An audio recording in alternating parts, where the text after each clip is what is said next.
भीमा आता अमावस्येची वाट बघत होता. त्याला आता पार्वतीशिवाय दुसरं काही सुचत नव्हतं. फक्त पार्वतीचं सौंदर्य आणि तिने केलेला अपमान एवढंच त्याच्या मनात घोळत होतं. कधी पार्वतीच्या सौंदर्याचा चुराडा करतोय असं झालेलं भीमाला.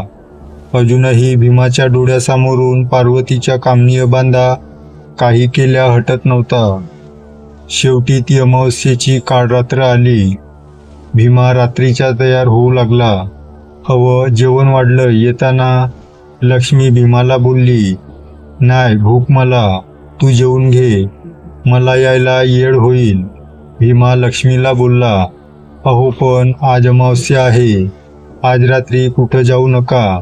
लक्ष्मी कळवळीने बोलली, "तुला हजारदा सांगितलंय मला जाताना अडवायचं नाही म्हणून." भीमा रागाने लक्ष्मीला बोलला, "तरी पण माझ्या मनाला ठीक वाटत नाही म्हणून बोलली." लक्ष्मी बोलली, "तुला काय वाटायचं त्याचं मला काय घेणं देणं नाही. तरी पण सांगतो, रानात रानडुक्कर घुसलंय, त्याची शिकार कराया चाललो आहे.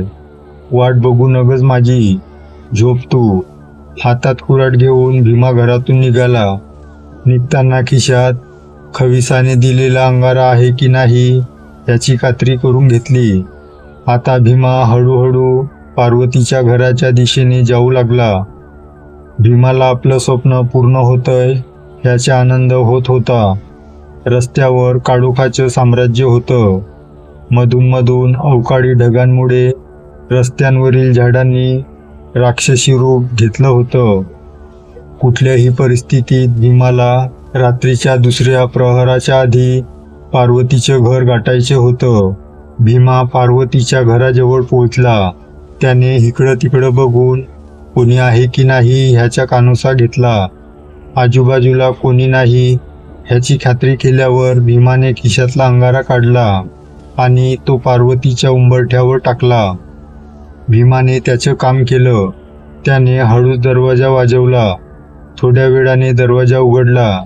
भीमा समोरचं दृश्य बघून हैराण झाला. पार्वती लाल रंगाची साडी नेसून दरवाजात उभी होती. तिचा तो चेहरा काळोखात देखील एखाद्या मोत्याप्रमाणे चमकत होता. तिने सोडलेले ओले केस तिच्या मादक रूपाला अजून उजाळा देत होते.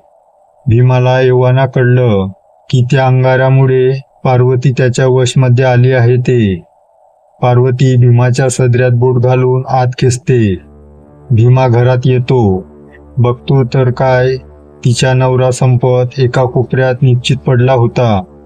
आता भीमाला लवकरात लवकर आतल्या शैतानाला शांत करायचे होतं. पार्वतीने दरवाजाची कडी लावली आणि भीमाला पलंगावर खेचलं. आता फक्त भीमा आणि पार्वती हे दोघंच होते. ढगांचा मोठा कडकडाट सुरू झाला आणि एखादं फूल कसं चुरडावं तसं भीमा पार्वतीला चुरडत होता. वेळ जात होता आणि भीमा अजून शांत झाला नव्हता. एव्हाना ढगांच्या गडगडासकट पाऊस सुरू झाला. जसजसा पाऊस जोरात पडू लागला तसतसा उंबरठ्यावर टाकलेला अंगारा वाहून जात होता. थोड्या वेळाने उंबरठ्यावर टाकलेला सर्व अंगारा वाहून जातो. आतमध्ये भीमाच्या बाहुपाशात असलेल्या पार्वतीला जाग येते. ती समोर भीमाला बघते आणि जोरात ओरडते. एव्हाना भीमाला कळलं की ती त्याच्या वशमधून बाहेर आली ते. भीमाने तिचं तोंड दाबलं. पार्वती हातापायाने भीमाला विरोध करत होती. भीमाने शेजारी असलेली उशी घेतली आणि पार्वतीच्या तोंडावर दाबून धरली. अंगात जेवढी शक्ती होती तेवढ्या शक्तीने पार्वती विरोध करत होती. पण भीमापुढे तिचं काय चाललं नाही. हळूहळू पार्वतीची हालचाल कमी झाली आणि थोड्या वेळात पार्वती निश्चित पडली. तेवढ्यात बाजूला झोपलेला तिचा नवरा शुद्धीवर आला. त्याने नग्न अवस्थेत भीमाला बघितलं आणि तोंडावर उशी असलेल्या आपल्या बायकोच्या मृत शरीराकडे बघितलं. संपत रागाने उठला. त्याने भीमाचा गळा पकडला. आता त्यांच्यात संघर्ष चालू झाला. काही केल्या संपत भीमाचा गळा सोडत नव्हता. भीमा हाताला आजूबाजूला काही भेटतंय का ते बघत होता. त्याच्या हातात त्याने आणलेली कुऱ्हाड लागली. त्याने ती उचलून जोरदार वार केला. संपतवर. एका वारामध्ये संपत संपला. सगळीकडे रक्ताचा सडा पसरला. आता सगळीकडे भयान शांतता पसरली. भीमा लगबगीने उठला. आपली सगळी कपडे घातली आणि पार्वतीच्या घरातून निघाला. भीमाला आपण खूप मोठी चूक केली आहे ह्याची जाणीव झाली. भीमाच्या एका हातात रक्ताने माखलेली कुऱ्हाड होती. भीमा आता घराच्या अंगणात पोहोचला. लक्ष्मी, बाहेर ये. भीमा लक्ष्मीवर गरजला. लक्ष्मी धावत धावत बाहेर आली. समोरचे दृश्य बघून लक्ष्मीचे पाय लटलट कापायला लागले. तिने भीमाच्या चेहऱ्यावर झालेल्या खुणा आणि एका हातात रक्ताने माखलेली कुऱ्हाड बघितली. तिच्या जीवाची धगधग वाढू लागली. काय झालं धनी? एवढं कसं लागलं तुम्हाला? आणि ही कुऱ्हाड रक्ताने माखली आहे. लक्ष्मी घाबरत भीमाला विचारते. काय नाही, रानात डुकरानं माझ्यावर हल्ला केला, त्यामुळं जखम्या झाल्यात आणि ह्या कुऱ्हाडीनं मारलं त्या रानडुकराला. आता इथंच उभं करतेस का? जा आतमध्ये आणि आंघोळीला पाणी घेऊन ये. भीमा लक्ष्मीला बोलला. बरं बरं, मी आणते पाणी. लक्ष्मी धावत धावत घरात गेली. थोड्या वेळाने लक्ष्मी गरम पाणी आणि कपडे घेऊन आली. तुम्ही आंघोळ करा, मी जेवण गरम करून आणते. तुम्हाला भूक लागली असेल. लक्ष्मी भीमाला बोलते. बरं तू जा आत आणि तयारी कर. भीमा लक्ष्मीला बोलतो. भीमा आंघोळ करत असतो तोच घरातून किंचाळण्याचा आवाज येतो. भीमा धावत घरात जातो. बघतो तर काय, लक्ष्मीच्या अंगाला आग लागली होती. जीवाच्या आकांताने लक्ष्मी इकडे तिकडे पडत होती. भीमाने पळत जाऊन बाहेरून पाणी आणलं आणि आग विझवू लागला. पण आग काय विझेना. एव्हाना झोपडीत राहणारा रामा पण तिथे आला. त्याने पण लगबगीने पाणी आणलं आणि लक्ष्मीच्या अंगावर टाकलं. बऱ्याच प्रयत्नाने आग विझली, पण लक्ष्मी खूप भयंकर भाजली होती. भीमा लक्ष्मीला उचलतो आणि हॉस्पिटलला घेऊन जातो. जाता जाता त्याच्या डोक्यात खविसाचा तो शब्द सारखा लक्षात येतो. तुला मी सौंदर्य देईल, पण ह्या बदल्यात मी पुन्हा दुसऱ्याचं सौंदर्य घेणार. भीमा हॉस्पिटल बाहेर येरझाऱ्या घालत होता. लक्ष्मीला वाचवण्याचे शर्थीचे प्रयत्न डॉक्टर करत होते. त्याला कळलं होतं की त्याने मोठी चूक केली ते. मालक, जरा आराम करा. काल रात्रीपासून तुम्ही इथं हाय, मी थांबतो इथं. रामा काळजीपोटी भीमाला बोलला. नाही, थांब जरा. डॉक्टर साहेब येऊन दे आतून बाहेर. आत काय चाललंय कुणास ठाऊक. लक्ष्मी वाचते की नाही. भीमा डोक्याला हात लावत खाली बसला. त्याला स्वतःचा खूप राग येत होता आणि त्याहून जास्त राग त्या खविसाचा येत होता. का त्याने माझ्या बायकोची ही अवस्था केली?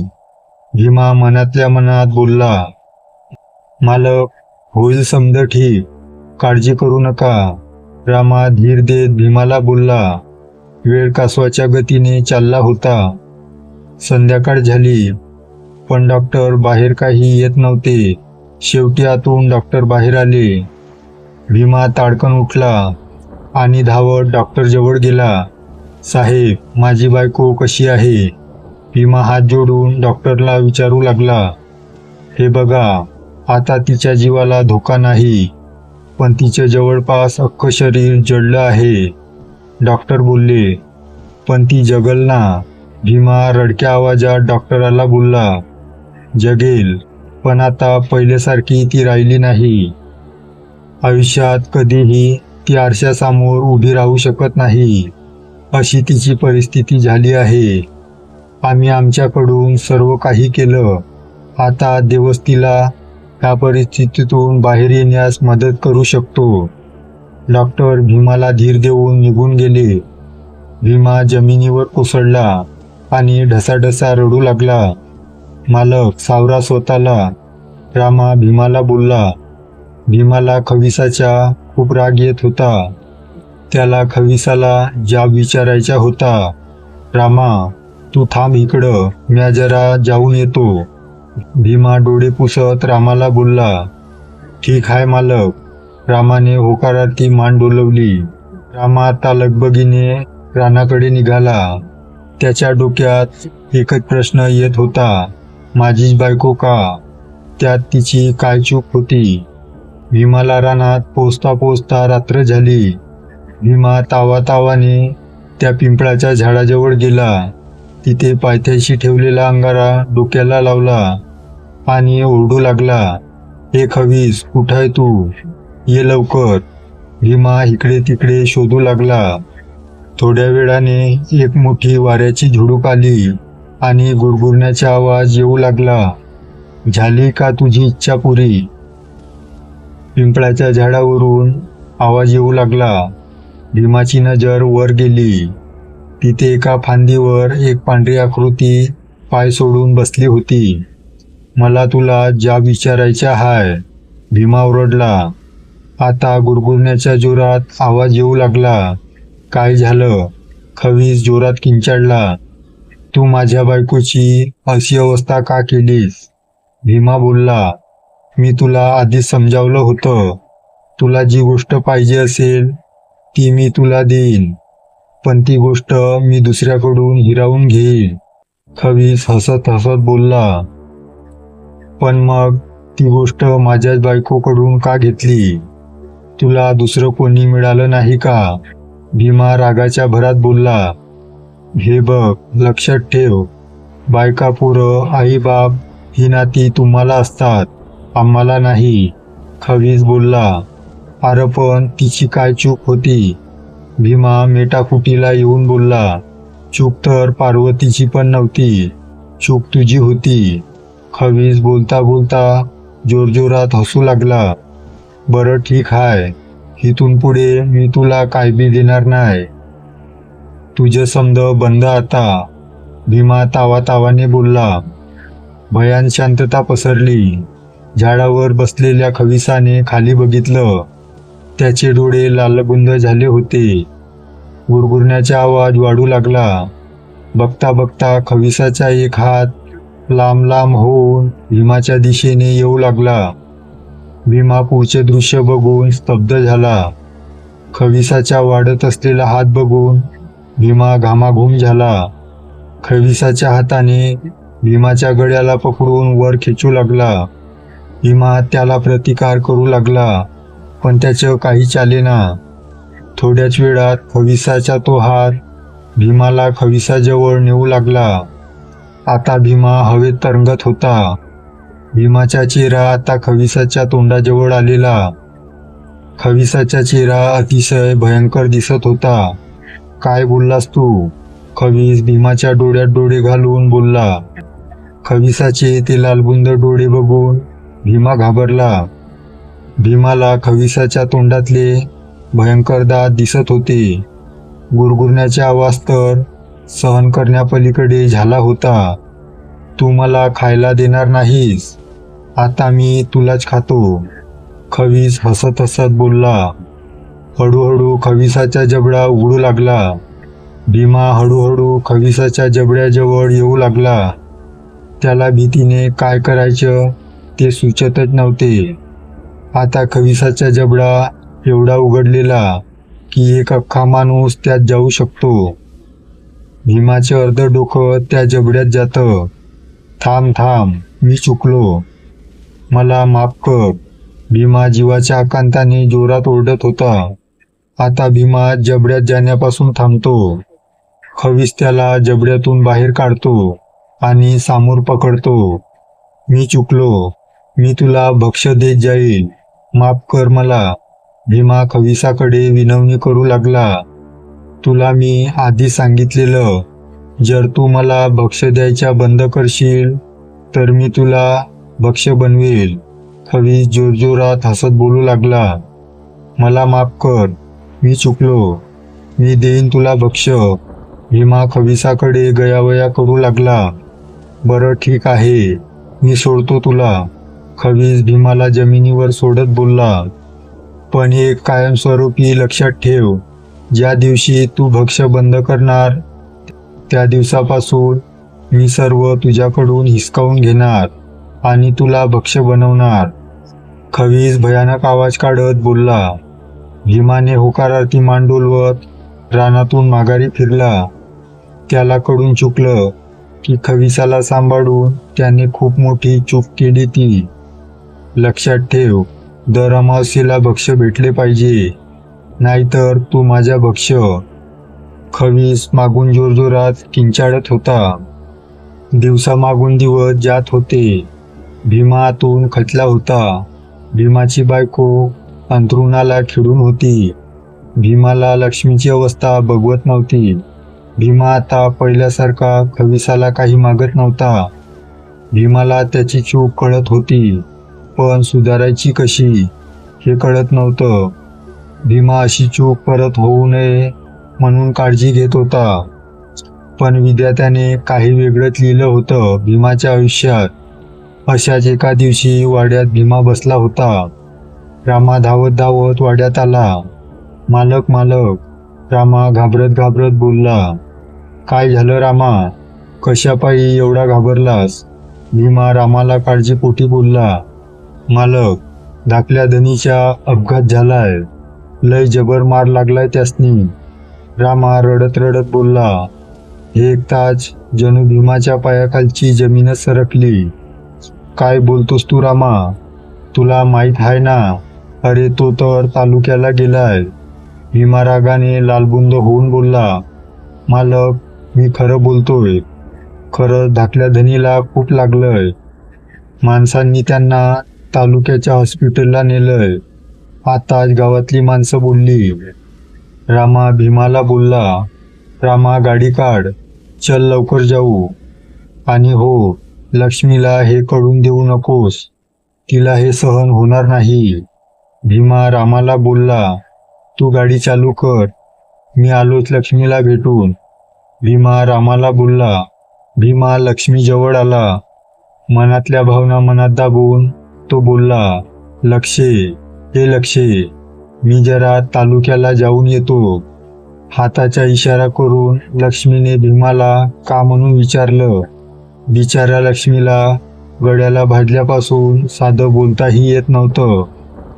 काम आहे जरा, तू काळजी घे, मी आलोच. भीमा लक्ष्मीच्या डोक्यावर हात फिरवत बोलला. तेवढ्यात गाडीच्या हॉर्नचा आवाज आला. मालक, चला लवकर, रामा हाक मारत होता. भीमा लगबगीने गाडीत बसला आणि तालुक्याला निघाला. गाडीत बसल्यावर भीमाच्या डोक्यात नाना प्रकारचे प्रश्न पडू लागले. काय झालं असेल, कसं असेल माझे बाळ? भीमाच्या डोळ्यातून नकळत अश्रू बाहेर आले. मालक, काय नाही होणार, धाकल्या धन्यासनी, रामा धीर देत भीमाला बोलला.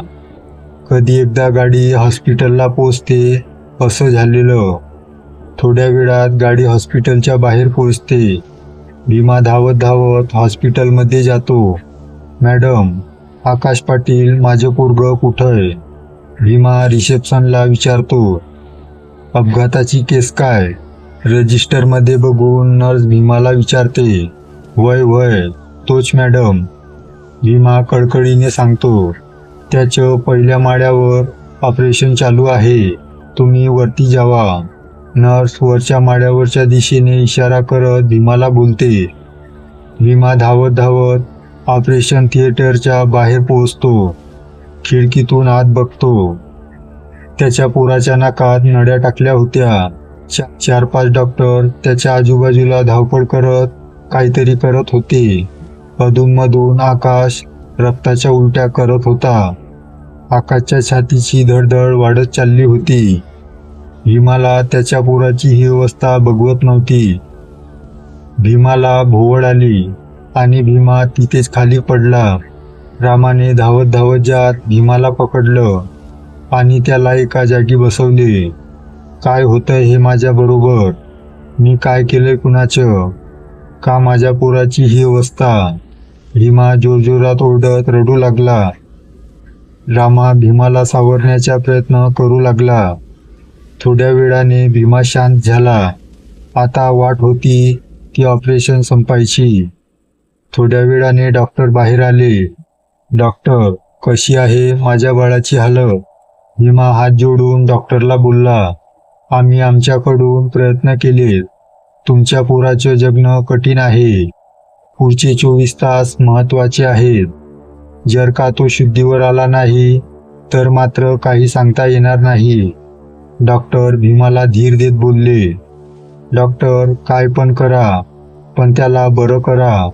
पाहिजे तेवढे पैसे टाकायला तयार आहे मी, पण त्याला बरं करा. तो कसाही असला तरी चालेल. भीमा डॉक्टरांच्या पाया पडत गयावया करू लागला. हे बघा, आम्ही आमच्याकडून प्रयत्न केले आहेत. आता सर्व देवाच्या हातात आहे. डॉक्टर भीमाला उठवत बोलले. रामा भीमाला बाजूला घेऊन बसवतो. आता भीमाच्या डोक्यात डॉक्टरांच्या एकच वाक्य येत होता, तुमच्या मुलाला देवच वाचवू शकतो. भीमाच्या देवावर विश्वास नव्हता, पण त्याला माहीत होतं की त्याच्या पोराचे प्राण एकच जण वाचवू शकतो, तो म्हणजे खवीस. होय, खवीसच माझ्या पोराला वाचवू शकतो. भीमा मनातल्या मनात बोलू लागतो. पण खवीसाने माझ्या बायकोची ही अवस्था केली, आणि जर का मी माझ्या मुलाचा जीव मागितला तर तो काही भयानक करणार नाही ना? भीमाच्या डोक्यात शब्दाचे युद्ध सुरू झाले. त्याचं एक मन बोलत होतं की खवीसाकडे जावे, आणि दुसरं मन त्याला अडवत होतं. भीमा ताडकन उठला आणि ऑपरेशन रूम बाहेरून पोराला बघितलं आणि मनातल्या मनात निर्धार केला, काहीही झालं तरी माझ्या पोराचा जीव मागायला त्या खवीसाकडे जाणार. भले त्याने माझा जीव घेतला तरी चालेल. मला माहीत आहे माझ्या पोराला देव नाही वाचवू शकत. वाचवू शकतो तो फक्त आणि फक्त खवीस. होय, खवीस. रामा, तू एक काम कर, तू इथंच थांब आणि वाड्यावर फोन करून सांग लक्ष्मीची काळजी घ्या म्हणून. मी येतो लगेच. भीमा रामाला बोलला. मालक पण धाकलं धनी ह्या अवस्थेत आहेत. माझ्या परस तुमची इकडं जास्त गरज आहे मालक. रामा भीमाला बोलला. रामा, तुला नाही कळायचं ते, तू इकडे लक्ष दे. भीमा रामाला बोलला. मालक, मला सांगा, मी काम करतो, पण तुम्ही इथं थांबा. धाकल्या धनीच्या जीवाचं कधी पण बरं वाईट होऊ शकतं. रामा रडत रडत भीमाला बोलला. तुला वाटतंय ना माझे पोर वाचलं पाहिजे म्हणून, तर मला आस्था अडवू नकोस. मला जाऊन दे, आणि काय गरज पडली तर मला फोन कर, मी लगेच येईल. भीमा रामाला कडकडीने बोलला. बरं, ठीक आहे मालक, मी थांबतो इथं, तुम्ही लवकर या. रामा भीमाच्या पाया पडत बोलला. भीमा हॉस्पिटलमधून गाडी घेऊन लगबगीनं निघाला. एव्हाना अंधार होत होता. काही केल्या भीमाला रात्रीच्या पहिल्या प्रहरापर्यंत खवीसाकडे पोहोचायचे होतं. भीमाच्या डोळ्यासमोर सारखं आकाशच्या रक्ताच्या उलट्या दिसत होत्या. भीमा मनातून पार खचून गेला होता.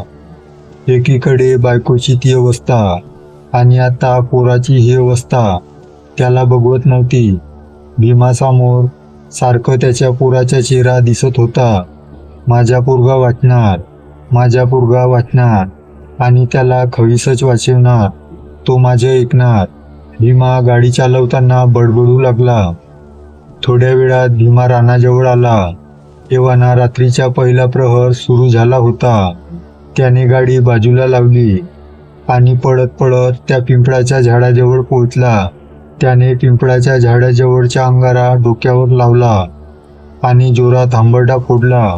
हे खवीस, लवकर ये, मला तुझी गरज आहे. भीमा हात जोडून गुडघ्यावर बसला आणि जोरात रडू लागला. अजून काही खवीसाचे चिन्ह दिसत नव्हती. भीमा पुन्हा ओरडला.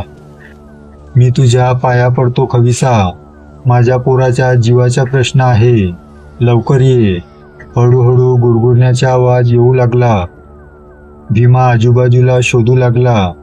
त्याच्या लक्षात आलं की एक पांढरी आकृती झाडाला लटकत झोके देत होती. त्या पांढऱ्या आकृतीचे पाय पार जमिनीला घासत होते.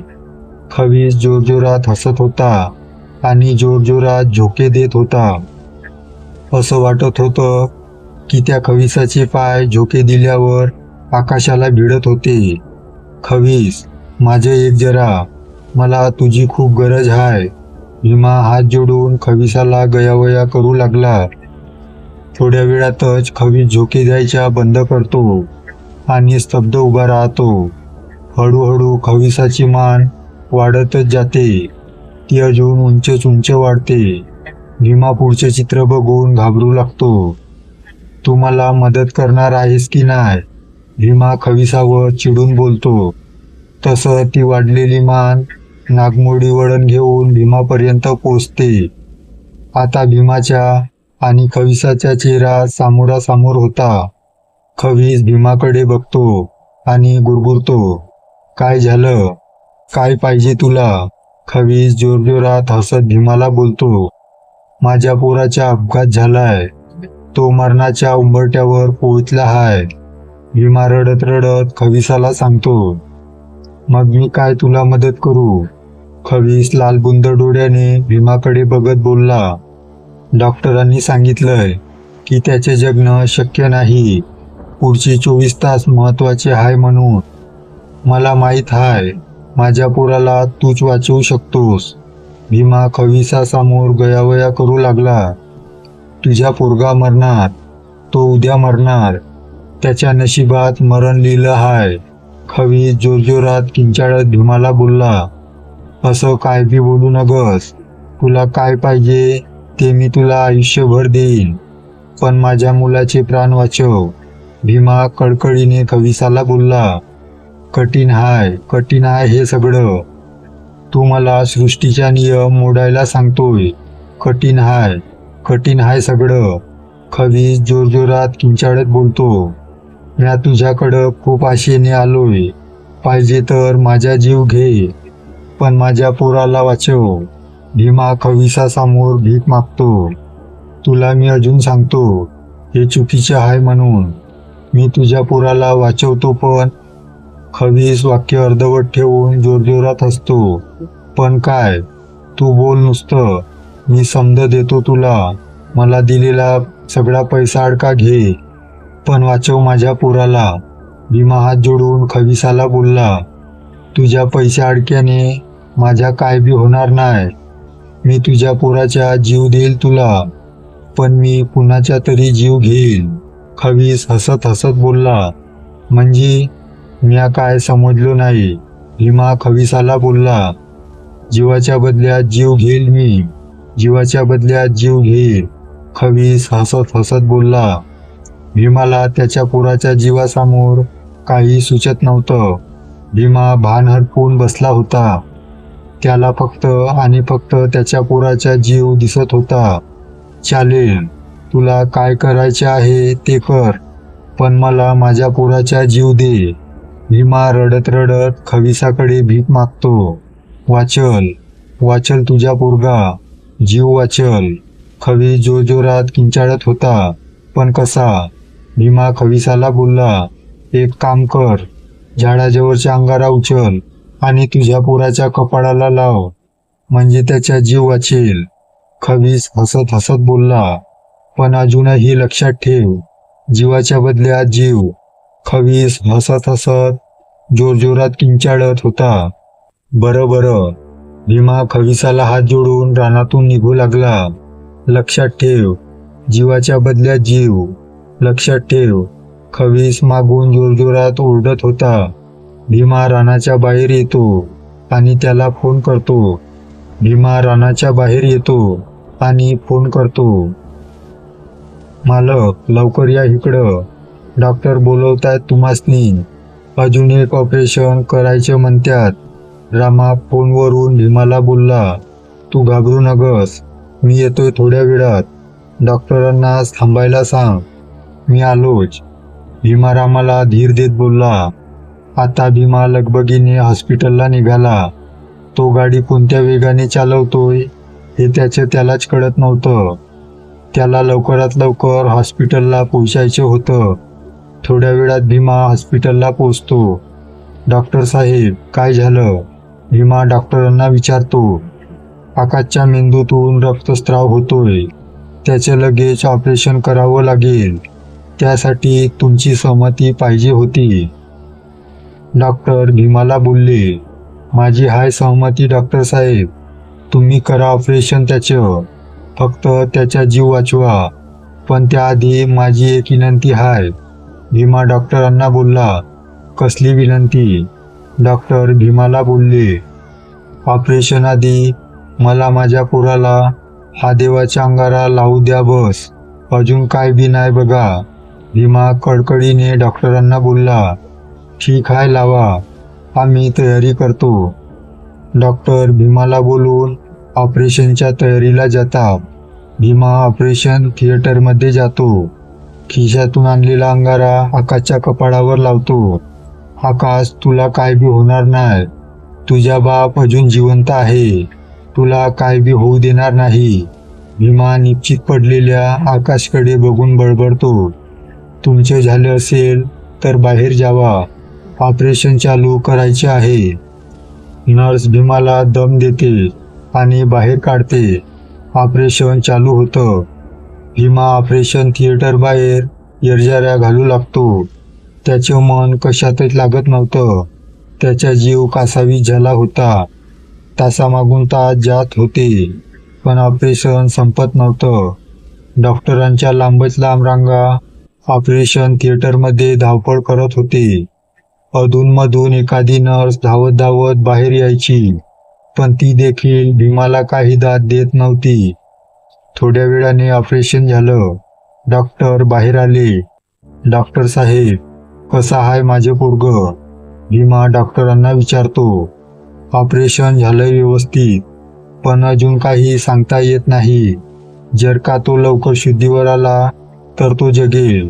काळजी करू नका, ठीक होईल. डॉक्टर भीमाला धीर देऊन गेले. आता वेळ होती आकाशच्या शुद्धीवर येण्याची. भीमाच्या खविसावर विश्वास होता. तो आता आकाश शुद्धीवर येण्याची वाट पाहू लागला. वाट पाहता पाहता भीमाच्या कधी डोळा लागला कळालंच नाही. मालक उठा लवकर, मालक उठा. रामा भीमाला जोरजोरात हलवत उठवू लागतो. तेव्हा सकाळ झाली होती. काय झालं रे? भीमा रामाला बोलला. मालक धाकलं धनी शुद्धीवर आलेत, बघा लवकर. रामा आनंदाने उड्या मारत भीमाला बोलला. भीमा लगेच उठला आणि ऑपरेशन थिएटरच्या काचेमधून आत बघितलं. आकाशातून हात हलवून भीमाला इशारा देत होता. डॉक्टर धावत धावत येतात आणि आकाशला चेक करतात. डॉक्टर साहेब, आता तरी माझे बाळ ठीक आहे ना? भीमा डॉक्टरांशी बोलता बोलता रडू लागला. आता घाबरायचं काही कारण नाही. आता ह्याच्या जीवाला धोका नाही. डॉक्टर आकाशला चेक करून भीमाला बोलले. भीमा खिशातले पैसे काढतो आणि रामाला बोलतो, रामा जा मिठाई दुकानात. अख्ख्या हॉस्पिटलात मिठाई वाट. माझे बाळ वाचले म्हणून सांग. रामा लगबगीने मिठाई आणतो आणि अख्ख्या हॉस्पिटलमध्ये वाटतो. मालक समध्यासनी वाटली मिठाई. एक राहिली आहे, तुम्ही पण खावा. रामा भीमाच्या हातावर मिठाई ठेवत बोलला. तेवढ्यात भीमाला फोन येतो. भीमा फोन उचलतो. मोबाईल आणि मिठाई भीमाच्या हातून पडते. भीमा स्तब्ध होतो. मालक, मालक, काय झालं मालक? रामा भीमाला जोरजोरात हलवून विचारतो, पण भीमा काय उत्तर देत नाही. रामा भीमाचा मोबाईल उचलतो, कानाला लावतो. हॅलो, कोण बोलतंय? समोरून आवाज येतो. अरे राम्या, आपली मालकीनबाई राहिली नाही बघ. मालकीनबाईनं जीव सोडला. समोरची व्यक्ती रडत रडत बोलली. अरे पण कसं झालं हे? रामा रडत रडत विचारतो. कुणीतरी मालकीनबाईला धाकल्या धन्याच्या अपघाताबद्दल सांगितलं आणि मालकीनबाईनं त्याच्यात दचका घेतला. समोरची व्यक्ती रडत रडत सांगत होती. अरे देवा. डोक्याला हात लावत रामा जोरजोरात रडू लागला. भीमाच्या डोक्यात खविसाच्या एकच वाक्य घुमत होता, जीवाच्या बदल्यात जीव घेणार. दिवस झपाट्याने जात होते. बायकोच्या निधनानंतर भीमा पार खचला होता. मुलगा वाचला, पण मेंदूला इजा झाल्यामुळे त्याला मध्ये मध्ये वेड्याचे झटके येत होते. त्याच्या इलाजाकरिता भीमाचा पैसा पाण्यासारखा वाहत होता, पण परिणाम मात्र शून्य. भीमाच्या जरी गावात रुबा बसला तरी भीमा आतून खंगून गेला होता. दिवस जाता जाता भीमाच्या हातात सावरण्यासाठी कधी काठी आली हे त्याला कळालंच नाही. भीमा आता त्याच्या उतारवयात आला होता. त्याला त्याचे म्हणणारी माणसं अशी बोटावर मोजण्या इतकी राहिली होती. भीमाची सर्व कामे आता त्याच्या घरगडी रामा बघत होता. रामा हा एकच विश्वासू माणूस भीमाकडे उरला होता. भीमाला आयुष्य नको नको वाटत होतं, पण काय करणार, मुलासाठी नाईलाजास्तव त्याला जगावं लागत होतं. 10 हत्तीचं बळ असलेला भीमा आता शक्तिहीन झाला होता. आता जर का फिरायचं असेल तर भीमाला रामाचा आधार घ्यावा लागत होता. भीमा आता म्हातारा होत चालला होता. भीमाने आता जगण्याची खोटी आशा सोडून दिली होती. त्याला माहीत होतं तो सापड्यात अडकलाय, पण त्यातून निघण्याचा मार्ग मात्र त्याला दिसत नव्हता. आता भूतकाळ बघून भीमाला रडण्याशिवाय दुसरा पर्याय उरला नाही. भीमा वाड्याच्या पाळण्यावर बसला होता. रामा, हे रामा, जरा इकडे ये. भीमा रामाला हाक मारून बोलवत होता. आलो आलो मालक. रामा पळत येत भीमाच्या पायाजवळ बसला. रामा, जरा अमावस्या कधी आहे ते बघ जरा कॅलेंडरमध्ये. भीमा रामाला बोलला. रामा पळत पळत आतल्या भिंतीवर ठेवलेलं कॅलेंडर घेऊन बघतो. मालक, आजच हाय. रामा कॅलेंडरमध्ये बघून भीमाला सांगतो. अरे देवा, तयारी करावी लागल आज. रामा चिंतेत येऊन बोलू लागतो. कसली तयारी मालक? रामा भीमाला विचारतो. तुला काय सांगू रामा, कसली तयारी ती? तू ह्यापासून दूरच राहिलास तर बरं होईल. भीमा हताश होऊन रामाला बोलला. मालक, आधीच तुमची तब्येत पहिल्यासारखी राहिली नाही. तुम्हाला आता फार थकवा येतो. मला सांगा, मी काम करतो की. रामा भीमाचे पाय चोळत चोळत बोलला. नको, तू माझं काम करू नगस. मोठा सापळा हा ह्यो. मी निस्तरतोय, तू ह्यात पडू नगस. भीमा कडकडीने रामाला बोलला. बरं ठीक आहे, म्या नाही करत मालक, पण म्या तुम्हाला मदत करू शकतो का? रामा भीमाला बोलला. भीमाने पाळण्याला जोरात झोका दिला आणि विचार करू लागला. काय काय झालं मालक, बोला काहीतरी. रामा भीमाला बोलला. बरं ठीक आहे, आज रात्री मला मदतीला ये. भीमा जोरात श्वास सोडत रामाला बोलला. भीमाला माहीत होतं बोकड कापून त्याला रानात नेण्या एवढी ताकद त्याच्यात राहिली नव्हती, आणि कधी ना कधी त्याला रामाला मदतीला घ्यावं लागणारच होतं. बरं बरं मालक, मी येतो रातच्याला. तोपर्यंत सगळी कामं आवरून ठेवतो. रामा भीमाच्या पाया पडत बोलला. वेळेवर ये, उशीर करू नगस. भीमा रामाला बोलला. रामा त्याची कामं आवरायला निघून गेला आणि भीमा पाळण्यावर झोका देत बसला होता. तेव्हा रात्र झाली होती. मालक मालक, उठा, आपलं काहीतरी काम होतं. रामा झोपलेल्या भीमाला उठवत बोलला. हा चल बाहेर अंगणात. लक्षात ठेव रामा, आपण कुठं जातोय, काय करतोय हे कुणासनी बी कळता कामा नये. भीमाने हळू आवाजात रामाला दम दिला. मालक, तुमची भाकर खाल्ली या. तुम्हीच माझं मायबाप हाय. मी कुणासनी बी काय सांगणार नाही. रामा भीमाला हात जोडून बोलला. बरं एक काम कर, गोठ्यातून बोकड आणि कोयता घेऊन ये. भीमा रामाला बोलला. रामा लगबगीने गोठ्यात गेला आणि बोकड कोयता घेऊन आला. हे धरा मालक, आता काय करू? रामा भीमाच्या हातात कोयता देत बोलला. एक काम कर, बोकडाला आडवा झोपव आणि ह्या कोयत्याने त्याच्या गळा चीर. भीमा रामाला सांगू लागला. रामाला काय चाललं आहे ते कळतच नव्हतं, पण मालक सांगतायत म्हणून रामाने बोकड आडवा केला. एक पाय बोकडाच्या छाताडावर ठेवला आणि सप करून बोकडाच्या गळ्यावरून कोयता फिरवला. अख्ख्या अंगणात रक्ताचा सडा पसरला. रक्ताचा पाठ बघून रामा थोडासा घाबरला, पण भीमा ओरडेल म्हणून तो गप्प बसला. बोकड तडफडू लागलं. बोकड जीवाच्या आकांताने ओरडू लागलं. रामाने बोकडाला दाबून पकडलं होतं. थोड्या वेळाने बोकडाची हालचाल मंद होत गेली आणि आवाज कमी होऊ लागला. थोड्या वेळात भयान शांतता पसरली. बोकड मेलं होतं. मालक, बोकड मेलंय. आता काय करायचं? रामा भीमाला बोलला. उचल ते बोकड आणि ये माझ्या मागं मागं. काही केल्या रात्रीच्या पहिल्या प्रहरपर्यंत पोहोचलं पाहिजे आपल्याला रानात. भीमा रामाला बोलत काठी टेकत टेकत चालू लागला. रामा आणि भीमा रानाच्या वेशीवर आले होते. रामा, एक काम कर, तू इथंच थांब आणि ते बोकड ठेव जमिनीवर. भीमा रामाला बोलला. रामाने खांद्यावरचं बोकड खाली ठेवलं. भीमा पूर्ण ताकदीने ते बोकड फडफडत घेऊन पिंपळाच्या झाडाजवळ जात होता.